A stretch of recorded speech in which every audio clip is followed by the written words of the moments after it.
Hello, welcome back everyone to IFMO podcast review of the Avengers Infinity War. So right now, we'll be talking about spoiler discussion. So Michael, would you like to start?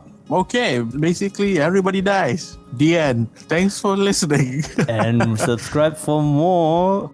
And bye-bye. Oh yeah, don't forget the ending that shows Captain Marvel. How marvelous. Oh yeah, I was actually confused. Why does the logo looks familiar? Then Hellsby, our IFMO member, was like, that is Captain Marvel. Yeah, that's Captain Marvel. So Captain Marvel is going to come out next year, right? The movie? Yes. Okay, good to know. We're going to see how Fury meet up with her, technically. Yeah. I really wanted to talk about Thanos actually, because I think we have found the essential Marvel villain, the big bad, the big titan of Marvel, the entire cinematic universe, the Joker of Marvel. Because, is that so? I mean, for me, in my opinion, though, because he is quite a badass. And then because everyone keep praising how amazing Killmonger was back in Black Panther, because I do agree, because Black Panther, the Killmonger is quite compelling, his character, because you get to sympathize with him a lot.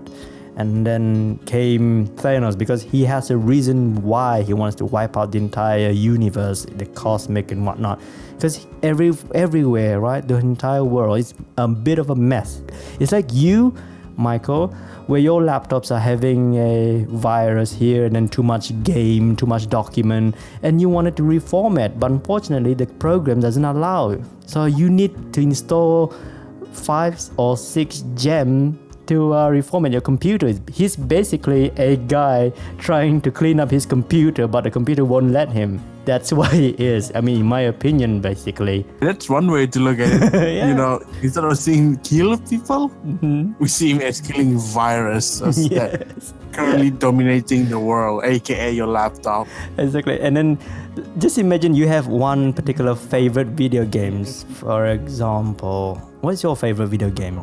The Witcher 3. Okay, let's say you have to sacrifice The Witcher 3 along with its save file. So imagine Witcher 3 is Gamora. So when you delete Witcher 3 along with its save file, no cloud save or whatnot, the entire thing is in your computer. You'll cry like Thanos, will you? Would you?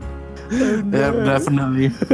This is what makes Thanos so compelling, because you side with him. There's at one few points, and many times actually, where I do sympathize with him, because I understand his motivation, why he has to wipe out the entire things and then just erase everything and start anew. At the end, when we show Thanos sitting on the porch looking at a peaceful looking landscape, I don't know where he is, when he smiles, it kind of reminds me of finally I have reformatted my computer. Now where do I begin? So he looked really pleased at himself in a way that he's like, oh, finally all my blood and sweat and tears are over. Yeah. I can finally rest and sleep. Yeah. That's why I sympathize with him. That's why I can I understand him. I follow him. I'm rooting for him not entirely, but I do love the other Marvel characters, but I do sympathize with him because he's us. Us as a computer guys. So that's why I think Thanos is, a great villain, a really good villain, because when the way they write this particular character, because in the comic, the reason he wants to wipe out the entire universe is because he just wants to bang Death. He's in love with Death, basically. And then Death. A female Grim Reaper, basically. He just want to bang her, and then she told him to, impress me, wipe out the entire universe. And then he'll say, right, challenge accepted. I'll destroy the universe so I can sleep with you. Done. That's the comic one, which it's not compelling. It's just a guy thinking with his dick. This one, he just want to wipe out because everywhere and everything is a mess. So that's why I prefer this Thanos over the comic book Thanos. But yeah, he's literally playing God. He is God. He's that God in Noah's Ark. He wants to flood the entire universe, and then he doesn't want to start new or fresh. He just wants to make a new testament, a new Avenger. Oh, don't blame him. So like everybody said, the movie definitely has a few deaths, a few. You know that word in the kurungan, a few. Then from Heimdall, you go to Loki. You know, Yeah. and it's like from there on, you know, they would definitely not survive in this movie. I know. That's what makes the stake higher. That's the thing. That's- You know, You feel people afraid. been saying, oh, it could be Captain America, or it could be this guy, or it could be that guy that died. So people only suspect one or two people, but I don't think they'll suspect half of the world disappearing or half of the universe gone. Or disintegrated. Oh, sorry, spoilers. We did warn you. Turn to dust. Yeah, turning to dust, ashes to ashes, dust to dust. It makes the hero of our favorite hero vulnerable to his presence. Anytime Thanos appear, you feel afraid. If you've seen The Walking Dead, the series, he's like Negan in that show. He has a presence, a sense of presence where you feel afraid of him. Whenever he's around, he's like that big guy, the big principal, the big baddie that you're always afraid of. And then once he grab you by your throat and your eyes might bulge out, and cause he means business. And I like how Loki recognized his birthright at the end before he died. Oh my goodness, yeah. You know, he was desperate as well, together with Thor, but he knows that he can't run away when this abomination guy in front of him, this overpowered dude. But still, despite Loki being a lord of mischief, he still defend his family because he calls out, "Oh, we got a Hulk" or something, and then Hulk came by and then punched Thanos, and he still cares for his brother and his friends as well. I mean, right after. Oh, here's another thing I want to talk about: the entire Asgardian from Thor Ragnarok vanquished at the very beginning. Everyone's died, so makes me wonder what The happened. whole ship. Yeah, what happened to Valkyrie? What happened to Rockman? What happened to everyone else? They died? I mean, did they escape? Will there be a sequel for Valkyrie? Yes, here's another thing. We're missing a few heroes as well. Ant-Man wasn't in there. Yes, exactly. Be prepared for part 2 then. Oh, part 4? Thor 4. So that's another scene to prove that Thanos is the villain. He destroyed everyone that Thor saves in Thor Ragnarok. Everyone destroyed. Boom, bada boom. Done. And then this says, you should be glad as your inferior life is being used. I mean, that's Like, one way to what? put it. You know, they're basically saying that your puny life has made the world whole better by just dying. He's technically God. He's actually talking like one. My God. I know, Well, he was- literally. Let's say that it was his. Was it his son, the wizard-looking alien? I forgot. What was his name? Was it his assistant? Yeah, he's one of his Black Order assistants, right? The one. Which one okay. are you talking about? The one that looked like Squidward. I like that scene as well. That's cute. Darn. Our cinema burst out crying laughter when they mentioned. Even Nick laughs at that particular scene when he mentioned when Tony calls him Squidward. What was his name? He's part of the Black Order. Ebonimo, right? Yep. Oh yeah. Well, he had a very wonderful death, being frozen in deep space. Because Spider-Man referenced aliens. So if you've seen Aliens, you get that reference. I mean, Peter Parker referenced aliens in that particular scene when he I thought they're gonna use some kind of flamethrower, you know. I wish. Wow.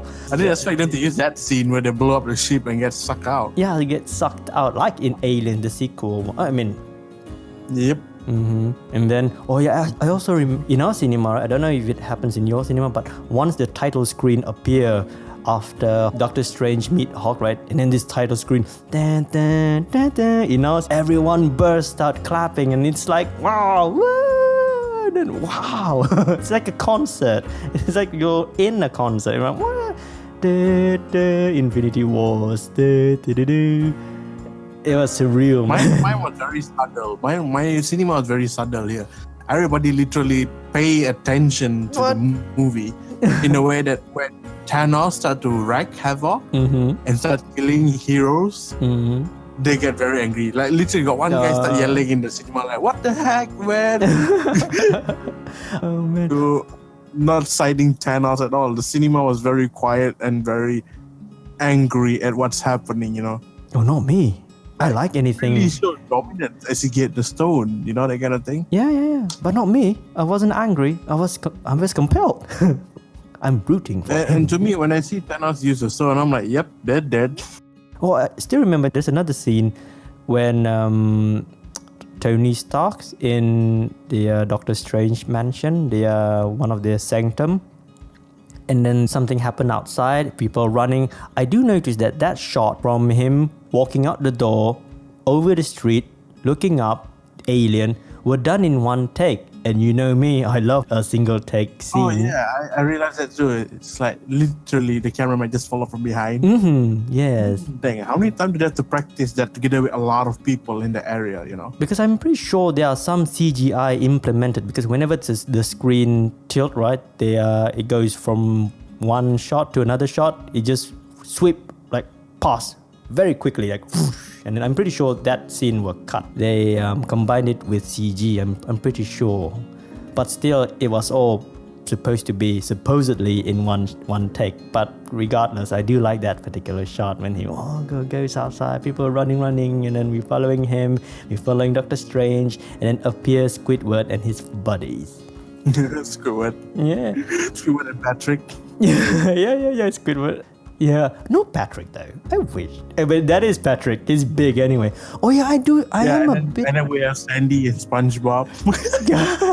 Yes. Yeah, Oh my God! Now that you mention, bloody hell, Michael, why do you have to do this? You know my love for SpongeBob. Because there are 4 characters, right? And then there are the lady, and then the other guy. That could be SpongeBob and Sandy. When they were at Scotland looking for Vision. But I am a bit disappointed because Hulk only showed up at the beginning, not the rest of the movie, because he is in hiding and he keeps saying no. Yeah, he was afraid. Yeah, he's afraid of Thanos. I understand that, but still, it would be nice to see Hulk in a Hulkbuster costume, because in the trailer we get to see Hulk running in Wakanda, and then what happened? Of course, that's supposed to be for the trailer. I understand. Yep. But still, But, and then the interaction between Bruce Banner and the Hulk was very interesting in a way that in my cinema, the hall, people actually were laughing at the interaction, like saying that, okay, fine, we need to talk this out, as he's holding the Hulk, talking to the Hulk inside of him, like the where they're Smeagol.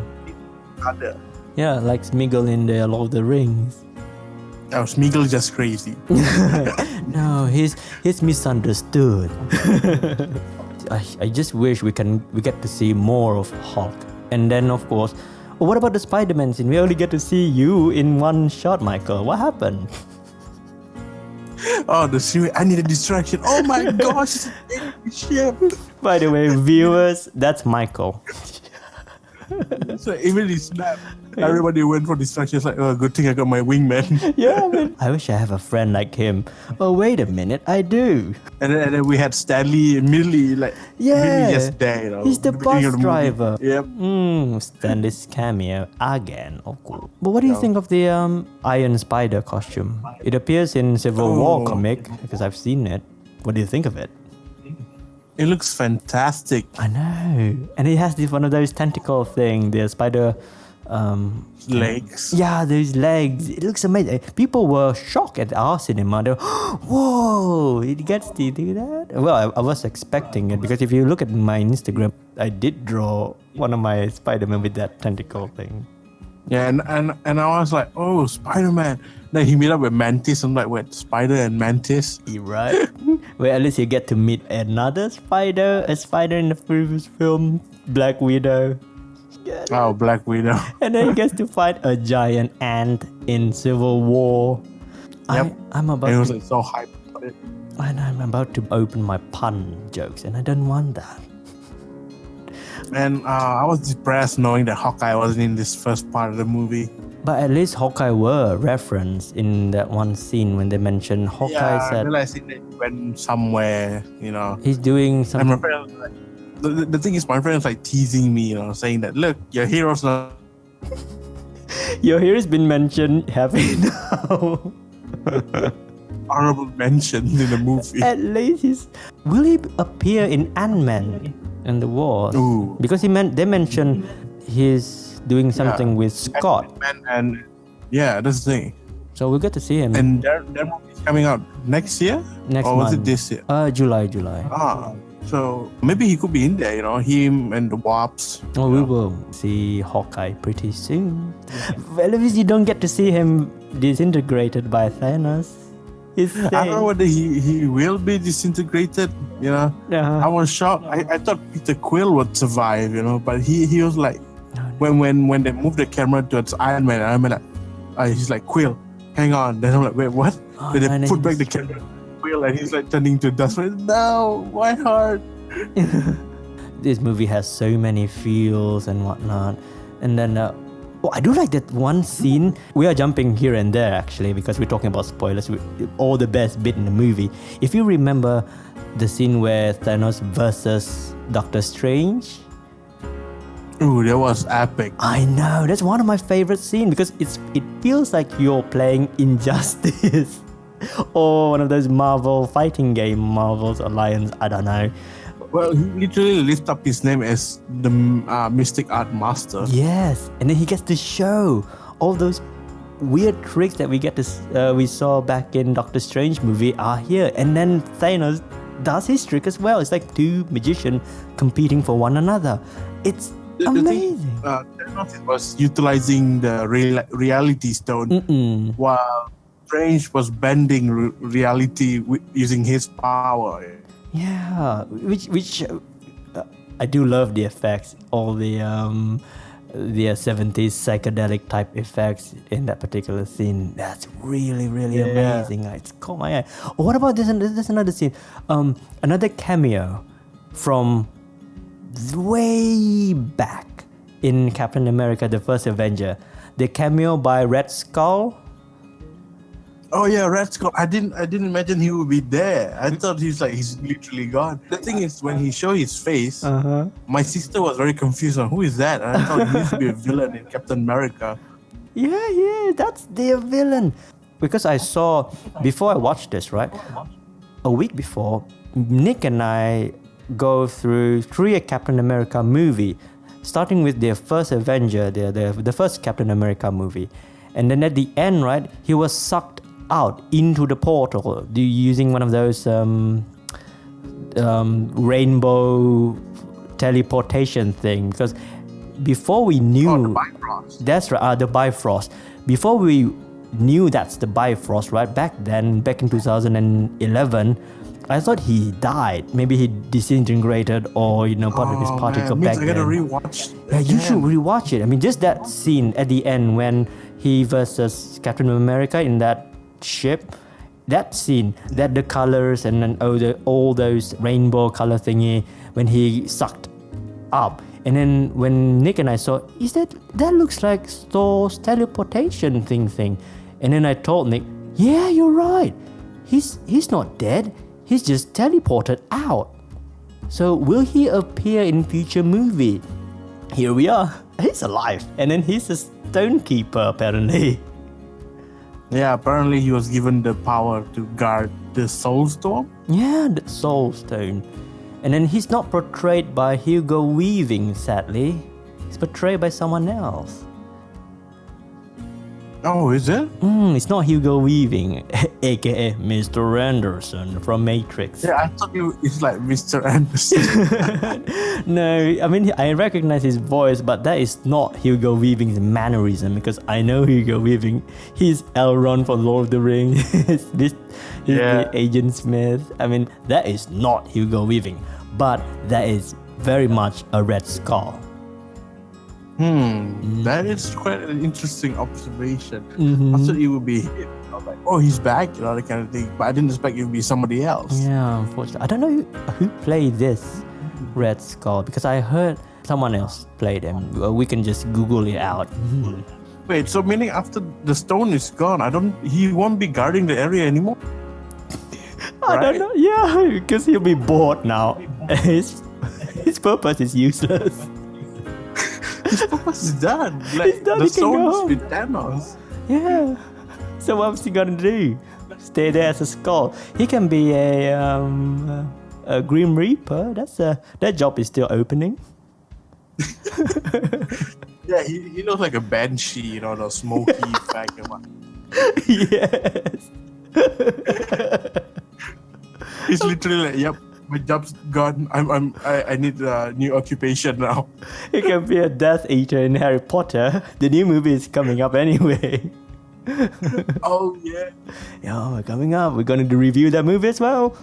But okay, so anyway. Oh, with the, Forgotten Kings from the Lord of the Rings. Anytime That'd you be nice. he's the Ring Wraith, the Dark Rider. Oh man, that would be awesome. Oh, both Elrond and Red Skull. Nice. Elrond. Face off. Yes. Okay, what else can we bring out in this movie? Oh yeah, what about the cameo by Game of Thrones Peter Dinklage playing a giant midget? Dwarf. Yeah, but what My sisters are all really big. yeah, but he looks the same, only bigger.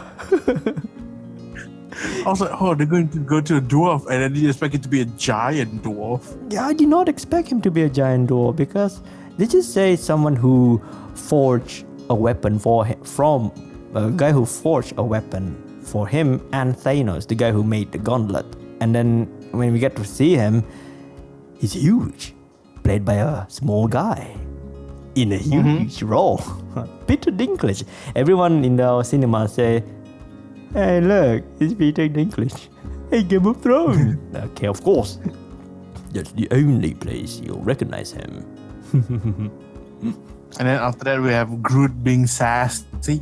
Yeah, teenage Groot, but at least he gets the help of forging the Stormbreaker. Is that the name, right?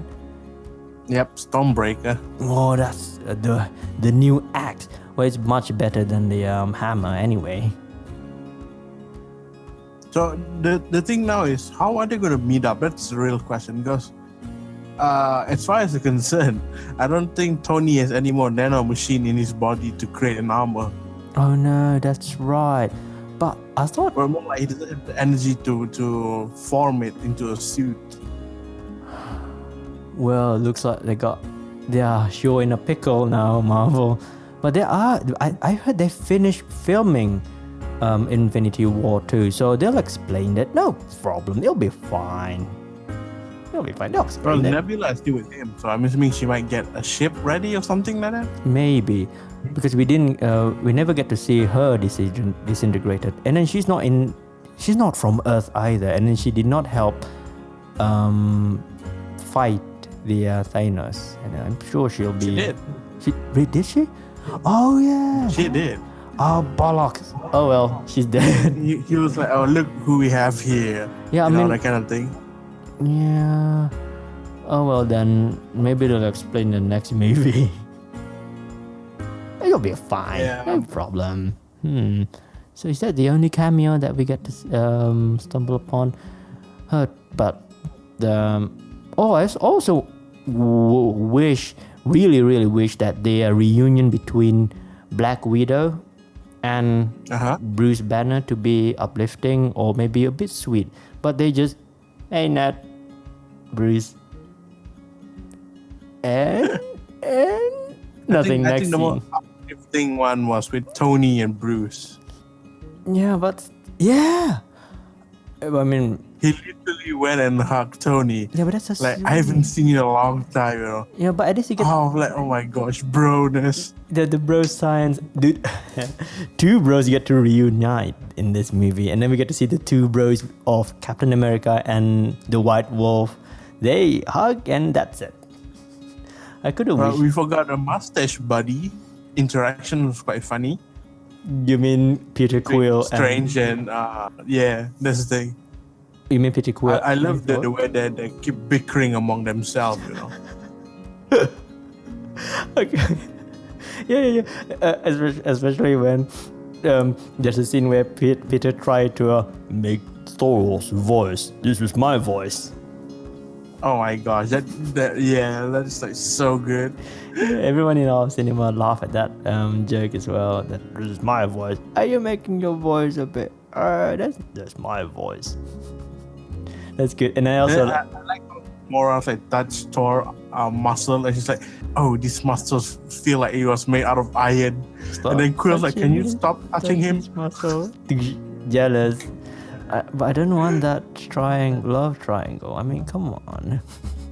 No, it's basically he's just trying to show his alpha male. Of course, it's a guy showing his cojones in front of more.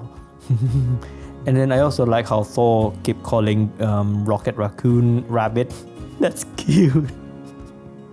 Anytime he mentioned rabbit, because I have a rabbit, I have a pet rabbit, and then whenever he mentioned it, it's adorable.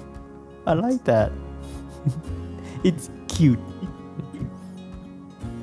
That's all I can say. Anything else? We need to wrap up this whole thing. It's going to be like over 30 minutes soon. Yeah, you're right. So anyway, no complaints. I like the ending. I like the how dark the ending was.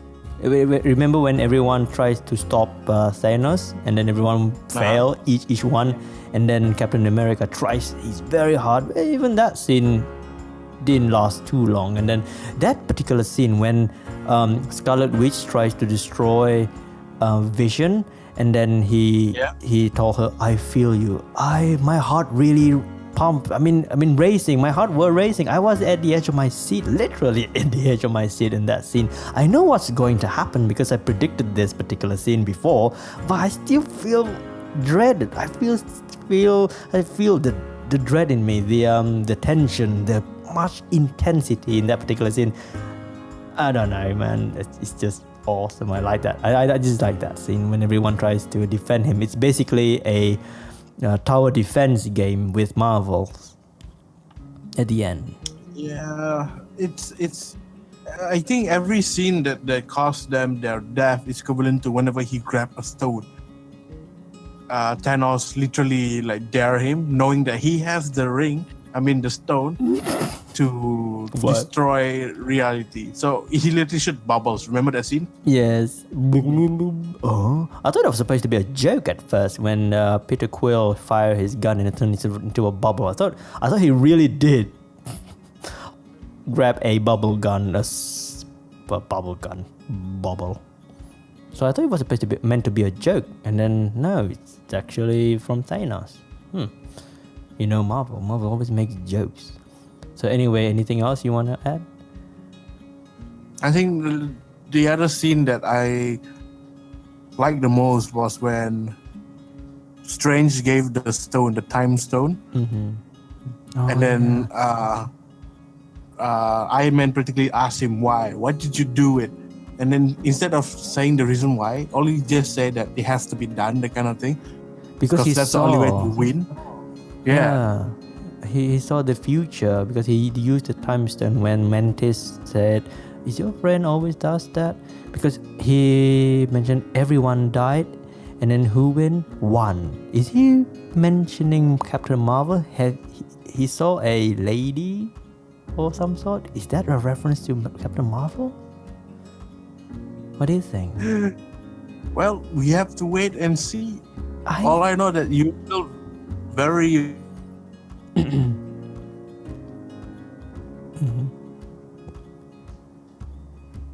So anything else? If not, we end up here. Yeah, well, we'll find out in the next movie. So anyway, yeah, I still like the movie, and then we're going to buy it on Blu-ray or DVD or we're going to do that. Yeah, getting Blu-ray will be worth it because I think you get all those behind the scenes as well, which is quite useful. Yeah, very, very useful. So anyway, on to our next review.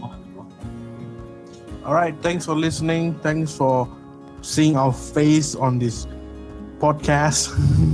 Thanks for subscribing. If you haven't subscribed, do subscribe and click the bell button so that you know when we'll post the next video, because we are very random and we are when we're free we only manage to record. So this is like a video.